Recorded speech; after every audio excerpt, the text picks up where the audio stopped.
Hey, welcome to another episode of On Location. And today we're joined by George Greczylo. George and I have worked together for many, many years. He's an awesome guy, super talented, taught me a ton. So we're going to have a really decent conversation. George's career and what he does spans a lot of different areas. So I've tried to narrow it down and focus on a couple of things.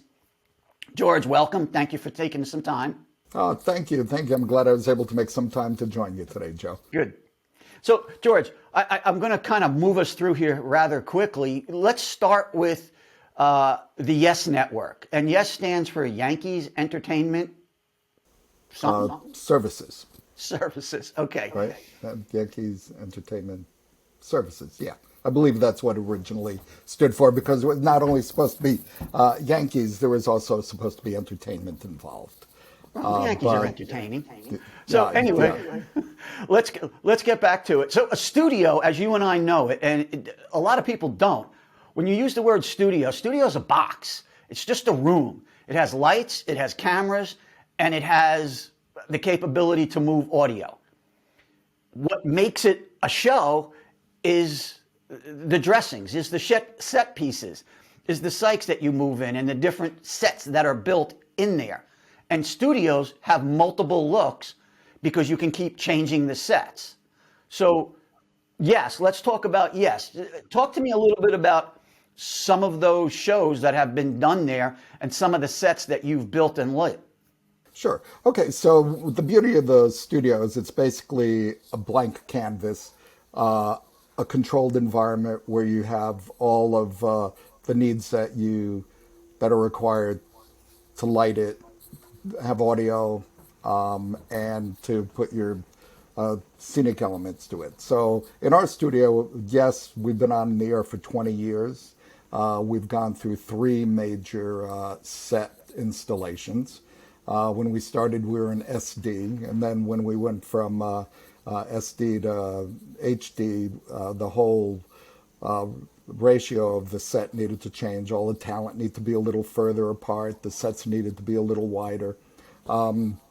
Unfortunately, when we were SD, we all did not have iPhones yet. So I don't have any photos of the SD version of the sets. The HD version ended up being a widespan that took over the entire width of the studio with this, what we used to call LAX, which was this big monolith in one corner, which I think you see in one of the photos. It's white. It could change colors. And then we had a RP screen, a rear projection screen at the other end, where we were able to do like Yankeeography, the pregame show, postgame show. And then we also had the central element with the desk where we were able to do other different shows, be it Nets, be it Forbes Sports Money, and other specialty items that came up. And we also had a den set that was used for, at one time we were doing What's It Worth show, which was a show that looked at baseball and sports memorabilia. Right. Now we've kind of moved up to just two sets, the main set for the Nets and the Yankees, which we incorporated LEDs for which we can now change colors. So Yankees is blue, Nets is sort of a brown. We also have been able to do different looks for like Halloween and the holidays. And then we also have another set in the other corner, which is a sort of a den feeling set for which we do Hot Stove On and Forbes Sports Money. And then we'll also occasionally bring in other little elements to do other things as required, like promos and so forth.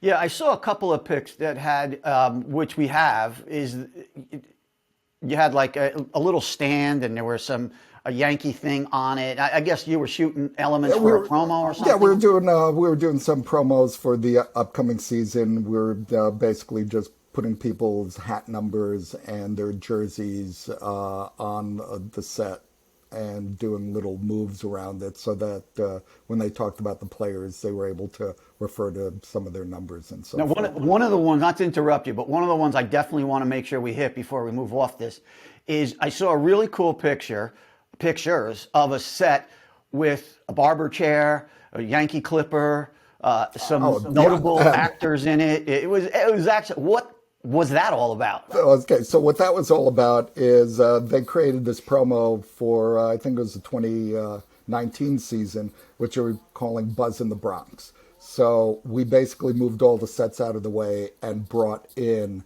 a barber shop into the studio, which required a whole different type of lighting. We didn't do typical studio lighting. That was lit more as a location set in a studio, or as they would say, film style. That was truly shot film style, single camera, multiple setups. While with the regular sports setups, it's 3 to 4 cameras, and we light so that every camera looks as best as it can. With the location setup for single shot, we're resetting every single shot for each single individual. Wow. Okay. So that's when you hear, okay, stop down, let's go, repo, blah, blah, blah. And everybody on film crews get to take a break for 2 hours while they move a camera 10 feet. Right, right. And I think you could see in one shot we needed a little more fill light from the bottom, so we ended up using a bounce car literally on the floor to light the face from below. So I think there's a shot of that happening. Yeah, that's awesome, awesome. And you just gave me a great segue. So let's move to one of the other things that you have in your magic trick of your bag of magic tricks, I guess a better way to say it, is when you go out on location. And not with, George Greczylo, goes out and you do lighting gigs. Like some of them were Hamlin, you've done Michael Kay out there. The Yogi Museum is another one, right. Gridiron, Bleacher Report. Talk to me a little bit about what it's like, what the differences are about doing those shows as opposed to building sets in the studio. All right. Well, the studio environment, it seems we seem to take much more time in being able to do it. You know, as an example, we'll take almost a week to hang the lights and focus them. When we're going on location, like the Yogi show, the lighting crew will come in. I bring in the sets for the Yogi show. We get everything done from load in to focus to rehearsal to shoot and strike, all within, a 16-hour day. Wow. Wow. When we do the giant shoots, basically, again, we're coming in, we're setting up quick, setting up in 3 to 4 hours, trying to fight the sun, getting it done. Once the deadline comes that the game's over, we got to be ready. Yep. And let me. I don't want to get too far down the Giants line yet, but you did a gig that you were telling me about, and a couple of other people that we work with for Bleacher Report at the Super Bowl. Right. And it was a very unique location from what you guys told me, and had presented a ton of challenges. Talk a little bit about what that was and how you ended up doing all that. Oh, that was fascinating because we ended up taking over the third level of a parking lot. So it was not only Bleacher Report, it was NFL Network, ESPN had a piece of it. We took over the entire third level, which had like 14-foot tall ceilings. If you look at the pictures, you see these windows in the background. Yeah, look at that. Those were specifically designed so that you could put them up to block the rain and the wind from blowing across the set. And they were just filled with a lot of ballast so that they wouldn't get knocked over. For that situation, we had to put up an entire truss rig. We had to bring power up from generators that were 2 stories down. And one of the big issues with that was while we were setting up, there were still shoots going on at the other end. There were some live shoots, like I believe NFL Network was on live. So when they were live, we had to shut down and stop making any noise. Oh, yeah. Garages happen to be pretty echoey. Yeah, and to get, no, this was open air. It's all open air. It was just all the sound. We couldn't run our lifts. We couldn't use ladders to get to the trusses. They were too high. We had to use lifts. And today, with all the warning mechanisms on the lift, they're beeping and honking. So, yeah, we had to shut that down. The other interesting thing about that aspect, we did 3 different setups. We not only did the pool hall setup, We also did a game show setup, and then we also did a live Sims and Lefko. So we did three different settings in that one truss configuration. So we had to plan for everything to be sort of like multiple use, and we're fighting daylight as well. Yeah, that's something we're going to talk about when we get to some of the outdoor giant stuff. But when you said windows, there's no windows in garages. No, they put up these window structures. They were 5 feet by, I believe, 14 feet tall. This was an odd space because we learned that they use this garage for events. So these windows are used multiple times throughout the years when they do events in this third floor garage venue, open air. I wish I had more photos of what the garage space is. Talk about maximizing opportunity. That's crazy on their part to be able to even think that you could pull off events inside a garage. Yeah, and what was fascinating is they even, whoever constructed the facility planned on it because there were rigging points that were not added to the concrete, but were an integral part of the concrete floor above. So we did spotting lines from above as well as ground supported truss. It was a fascinating space. There was Nuts. a lot of forethought put into it. All right, talk about crazy. You and I we've had one client, New York Giants and their associated networks. They changed those over the years. And we've been doing it for a long time. And we've done a ton of different shows with them. But in the last couple of years, one of the biggest challenges has been a live post-game show. And pre-COVID, we did this in a stage at MetLife Stadium, which is their big stage, outdoors, with the sun setting directly into the stage. Talk about how you had to battle with the sun. We prayed for clouds to come in.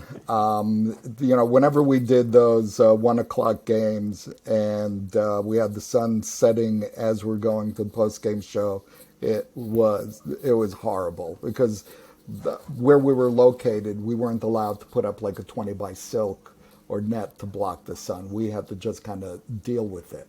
So it was trying to get the shots blocked and the irises set.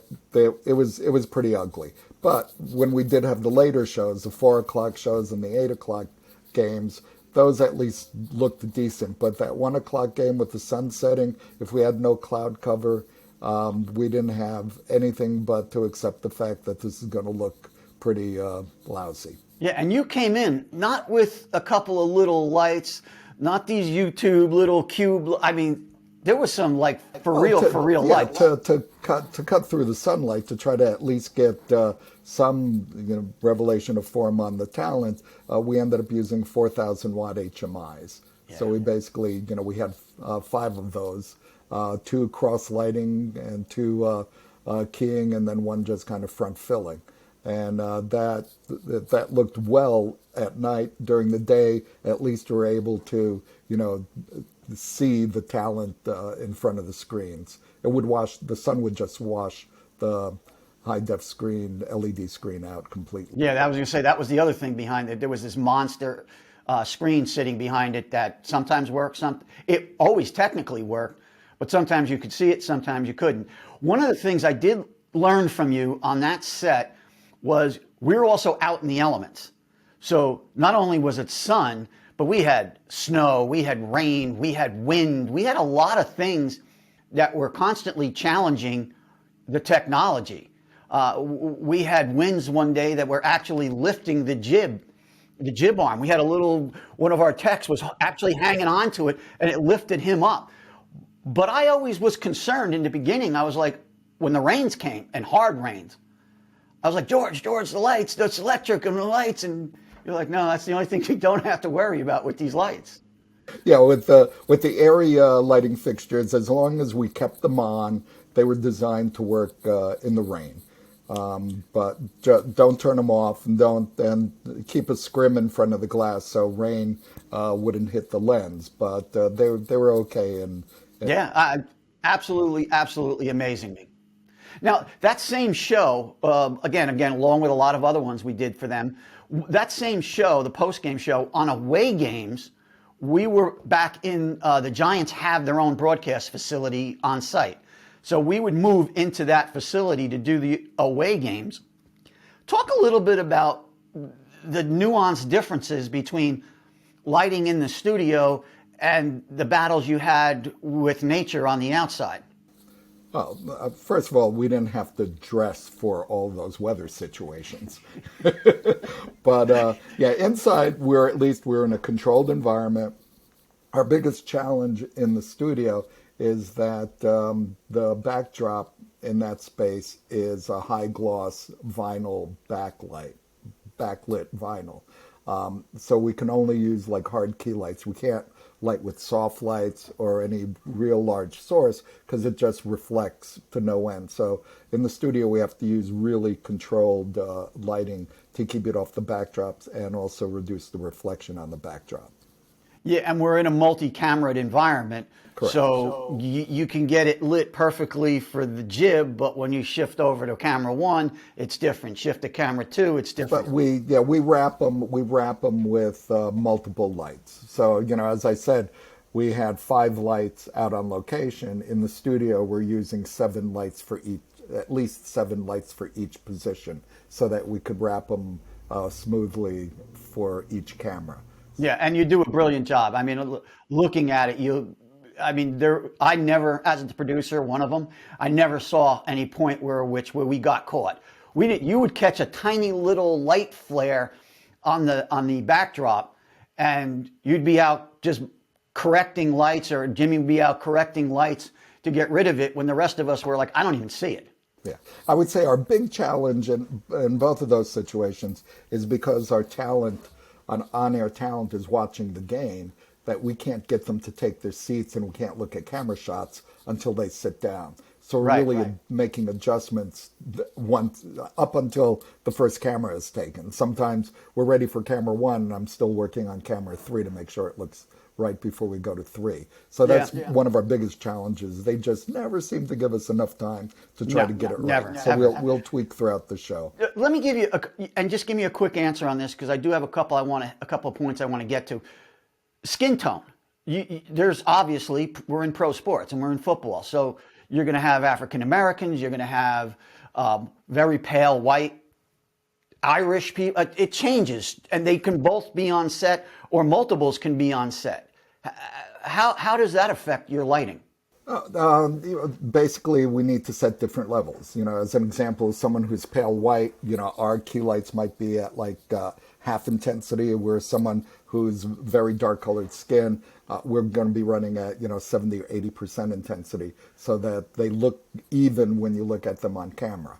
We do run into issues where sometimes we have people with the light complexions wearing a dark suit, so they look like they're really popping. Or the worst is when we have our dark complexions wearing a white shirt, and it's like the shirt's blooming, but you really can't see them well. But fortunately today, with the cameras that we have, there are built-in technologies like the knee, which will take down the whites so you can still see detail. So we're lucky now that the cameras can accommodate those differences in intensity with technology and make adjustments.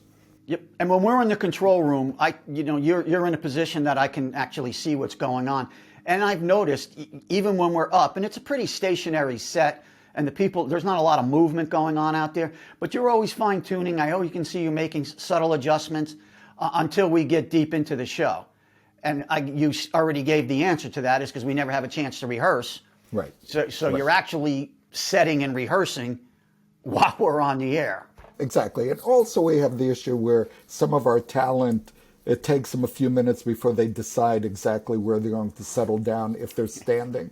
So we almost have like a 3-foot area that they're moving in. So if they're moving 3 feet to the left, they're getting too bright. If they're moving, I'm making adjustments with that until they settle in and find their comfort zone. Right. Which is why I prefer to have them sitting. That way we kind of control where they're situated. Yeah, but then you get this. Yeah. We can't win. We can't win. Yeah. Anyway, I mean, if we didn't have that highly reflective drop, we could just kind of fill a nice base and key, each person so we punch them up as needed to level. But unfortunately, we have all these reflective surfaces. It's a tiny studio. So when you do watch it, you see the shadows of the people and the set elements because we're right up against it. Ideally, you try to get people far enough away so you don't see the shadows on the set, but it's we don't actually have a any wall, choice. what we're talking about. I mean, we should share what that studio is 20 feet wide by 30 feet long. It's tiny, with a 10-foot grid. And we do a lot of production in there. Yeah. Over the years, we've done, as we were talking about before, that studio, we've flipped all kinds of shows. We've built things in one day. We may have done 3 different shows readdressing the set. Let me jump to the year that was. So 2020 rolled in, changed everything, changed the game for all of us. Veterans that have been in this forever, new people coming in. There were no rules anymore. Everything changed. So one of the things that changed for us was at that time, coming from 19 going into 2020, we were doing, for the Giants, or for the network that the Giants were on, we were doing 2 shows in that location. And one of the shows had 2 different looks on it. One was by a big monitor board, and the other one was an actual sort of desky kind of seating arrangement. And then the other show was the live show, which is the post-game show. So when 2020 hit, one of the restrictions were no one was allowed into the facility, which happened to be where the studio was, because that's also where the players were. So obviously their first and foremost concern is the players. So we were bounced out of the studio and we were given the stadium. There is no studio in the stadium. So they said, okay, we don't want to use the stage because there's no fans. So there's no audience. So that stage is ginormous and has no purpose when there's no loud fans screaming behind it. So they moved us into the stadium on a platform outside of one of their elite clubs, which was kind of a nice aesthetics because we had the inside of the bowl and the boards and everything. But it wasn't built for this. Everything about it wasn't right. It was short, it was low, and your challenge was light this thing. Well, yeah, we had no real power, and we only had 6 LED lights that they gave us that we had to work with. Plus, we had the jib and 2 cameras originally. Right. It's like a Guy Fieri, okay, you got this ingredient, this ingredient, this ingredient, this ingredient. Go make Thanksgiving dinner. Yeah, that was it. It's like, okay, let's light them. The good news is we didn't have to fight the sunlight. So if we had to deal with sunlight, we would have been screwed.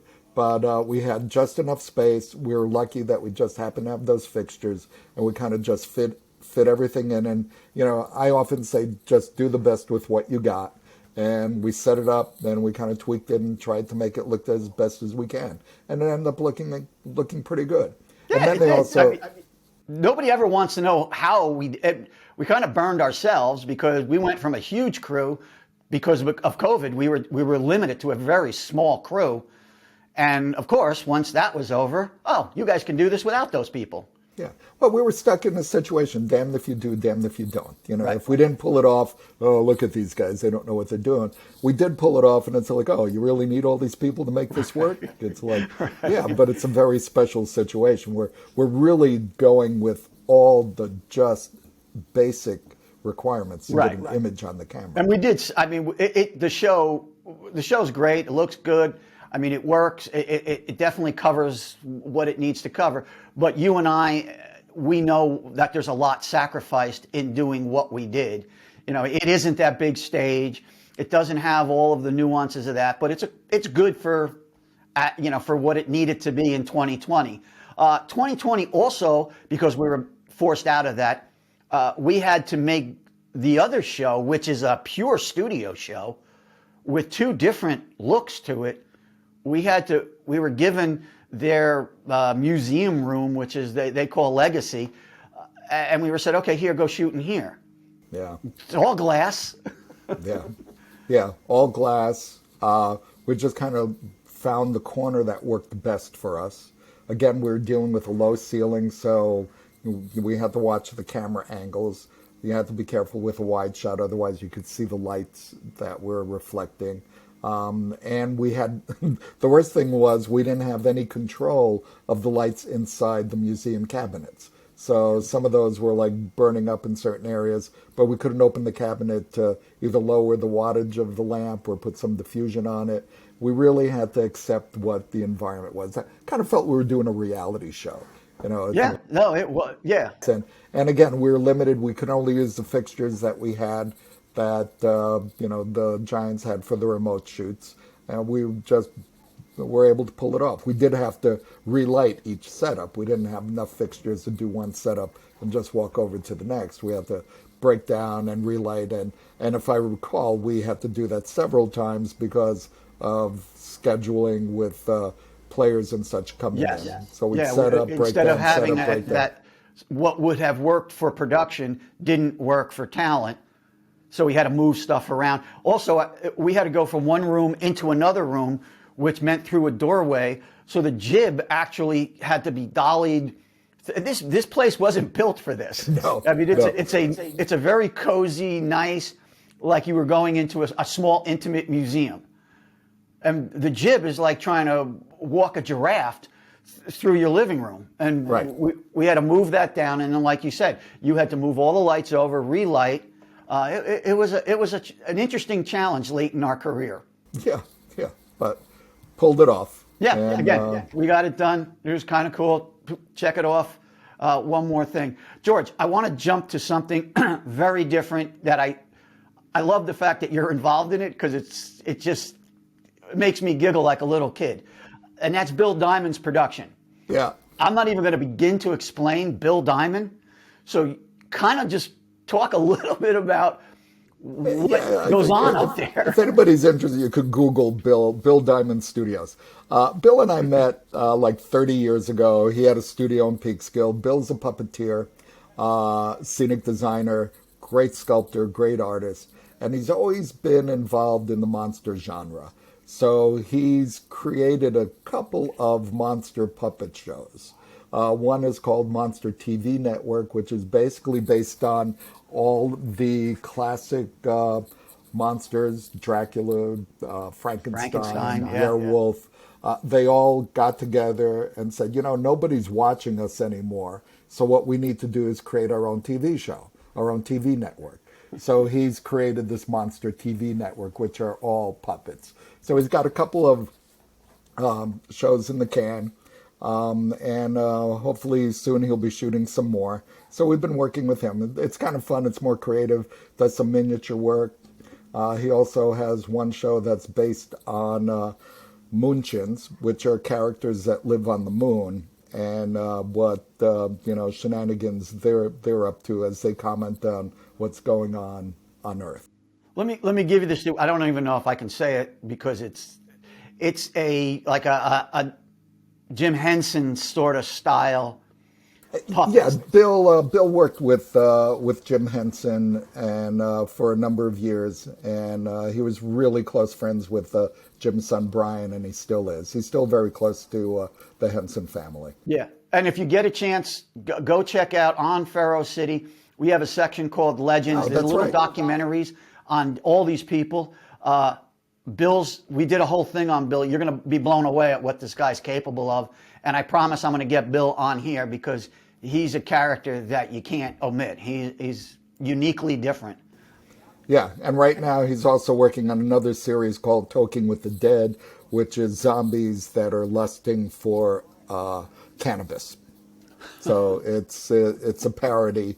It's done in the comic book style. It's very humorous. George, real quick, lighting for that. What?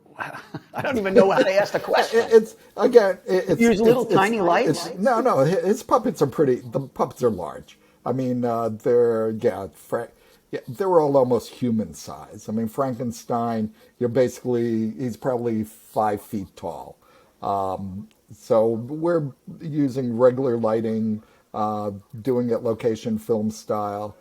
quick setups, kind of doing it in comic book style where lighting's kind of dramatic, and it's fun. It's just a fun projects to do with them. That's awesome. George, I've run out of time, but thank you.